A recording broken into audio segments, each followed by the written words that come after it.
உச்சநீதிமன்றத்தின் மிக பிரபலமான வழக்கறிஞர்களில் ஒருவரும் அரசியல் சாசன சட்ட நிபுணரும் முன்னாள் கூடுதல் சொலிசிட்டர் ஜெனரலுமான ஃபாலி எஸ் நாரிமன் தனது 95வது வயதில் இன்று அதிகாலை 12:45 மணியளவில் காலமானார்.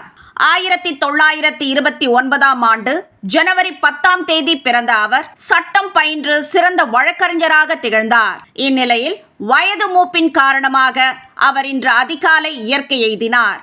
அவருக்கு சட்டத்துறை சார்ந்தோரும் தலைவர்களும் இரங்கல் தெரிவித்து வருகின்றனர். உச்சநீதிமன்ற தலைமை நீதிபதி டி.ஒய். சந்திரசூட் இன்று நீதிமன்ற நடவடிக்கை தொடங்கியதுமே நாரிமன் மறைவுக்கு ஆழ்ந்த இரங்கலை தெரிவித்துக் கொள்வதாக கூறினார். நேற்றிரவு வரை அவர் அரசியல் சாசன அமர்வு ஒன்றுக்கு நாரிமன் தனது கருத்துக்களை பதிவு செய்து கொண்டிருந்தார் என்று மூத்த வழக்கறிஞர் ஒருவர் நினைவு கூர்ந்தார். ஃபாலி எஸ் நாரிமன் தனது பணிக்காலத்தில் போபால் விஷவாயு வழக்கு, மறைந்த முதல்வர் செல்வி ஜெயலலிதா சொத்து குவிப்பு வழக்கு உள்ளிட்ட பல்வேறு வழக்குகளில் ஆஜராகி வாதாடி இருக்கிறார். எழுத்து பணியில் ஆர்வம் கொண்ட நாரிமன் 1999 நவம்பரில் ராஜ்யசபா உறுப்பினராக தேர்வு செய்யப்பட்டார்.